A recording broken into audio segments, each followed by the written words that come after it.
Viewers எல்லாருக்கும் வணக்கம். இன்னைக்கு நம்ம சினிபைட்ஸ்ல பார்க்க போற நியூஸ் என்ன அப்படின்னு பாத்தீங்கன்னா, மோனிகான்னு சொன்னோனே எல்லாருக்கும் ஞாபகம் வந்திருக்கும். சிலந்தி, இம்சை அரசன், அழகி போன்ற படங்கள்லாம் நடிச்சிருந்தாங்க.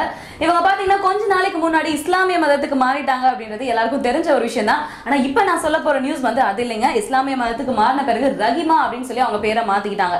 சோ ரஹிமா பாத்தீங்கன்னா மதுரையை சேர்ந்த ஒரு பிசினஸ் மேன் மாலிக் அப்படின்றவர் வந்து திருமணம் செஞ்சுக்கிட்டாங்க அப்படின்னு சொல்லி இன்னைக்கு நியூஸ் வந்திருக்கு. சோ மாலிக் அப்படின்னு சொன்னோன்னே ஏதாவது லவ் மேரேஜா இருக்குமோ அப்படின்லாம் யோசிக்காதீங்க. மாலிக் பாத்தீங்கன்னா மோனிகாவோட அப்பாவோட ஃப்ரெண்டோட பையனா. சோ வீட்ல எல்லாம் பேசி நிச்சயதார்த்தம் பண்ணி தான் பெற்றோர்கள் சம்மதத்தோட இந்த கல்யாணம் நடந்திருக்கான். இன்னொரு முக்கியமான விஷயம் என்ன அப்படின்னு பாத்தீங்கன்னா, மோனிகா பிலிம் இண்டஸ்ட்ரியில இருந்தாலும் இந்த கல்யாணத்துக்கு பிலிம் இண்டஸ்ட்ரியில இருந்து நடிகர்களோ யாருமே வரலையா. சோ ரெண்டு வீட்ல இருக்க சொந்தக்காரங்க எல்லாம் வந்து எல்லாரையும் வாழ்த்தி கல்யாணத்தை நல்லபடியா முடிச்சு வச்சிருக்காங்க அப்படின்னு சொல்லி செய்தி வந்திருக்கு.